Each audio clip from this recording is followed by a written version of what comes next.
Welcome to our tank tour video at 3 months. We're going to give you a quick whiz round our reef tank, which we set up in September. It's now December, and we've had a couple of losses over that time, but most of it has thrived, which we're quite happy about because we don't know that much about it. But we have been slowly adding corals over the last few weeks, and most of them have been growing, which is a good sign. So we're going to start off by showing you this tree coral, which is a soft coral, and it's a pretty easy one to keep. It's been growing nicely in our tank. The clownfish sleep in there at night. They've got to know each other quite well, and it's been in there about a month. It's probably doubled in size since it's been in there. So I would say that's a very easy one to keep. It sits on the sand bed and just waves around, and you don't have to do much to it. Above that we've got our original mushroom coral, which was moved onto a rock about 2 weeks ago, so it's sort of recovering from being manhandled and glued, but it seems to be fine.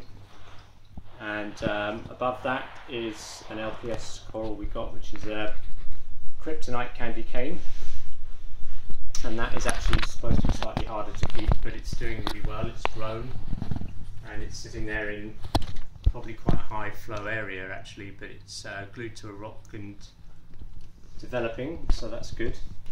Then to the right of that is a moon coral, which we got to start with just because we liked how bright it was, and it glows at night. And it's in probably sitting there, you can see it sitting in the flow, but it seems to be quite happy. It's bigger than it was, and its tentacles come out at night and it feeds. There are the fish. Beneath that we have a yellow-tipped green clove coral, which is doing really well. It's massive compared to how it was when we got it, and it's looks like it's about to split off from its base and fly around the tank and propagate itself, which is a good sign. Beneath that we have what we added today, probably 2 hours ago, which is a rose bubble tip anemone, and it seems to be relatively happy in that flow, just sitting there. It hasn't closed up and it hasn't moved, so we're presuming that's a good sign, and we're hoping the clowns might host that, but they're tank bred, so possibly not.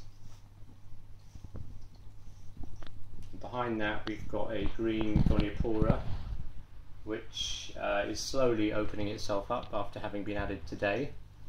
It was a ball when we put it in about 2 hours ago, and now it's coming out, which is good to see. And apparently it's relatively difficult to keep it alive for a long period, so we will live in hope with that one, but we like the look of it and it wasn't expensive, so we decided to go for it.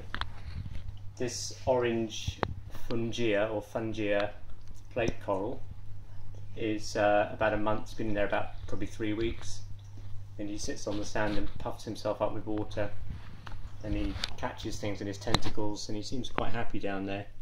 Apparently that one's quite rare, so we grabbed that one because he glows orange at night, which is really cool.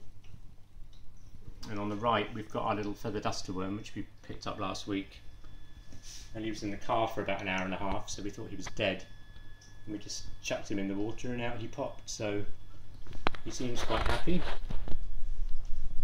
And at the back we've got a little mushroom which we just picked up on a bit of rock, which just seems to be quite snug at the back there, but hopefully that will grow over and look a bit more natural in a few weeks. And all in all, that's the whole thing. But I'm starting to dose with magnesium and calcium and all the other bits and bobs that you need to keep your corals going. And it's all pretty complicated just for a beginner, but it's all good fun and it looks amazing, as you can see. And that's Jeffrey, who's not interested in corals or fish.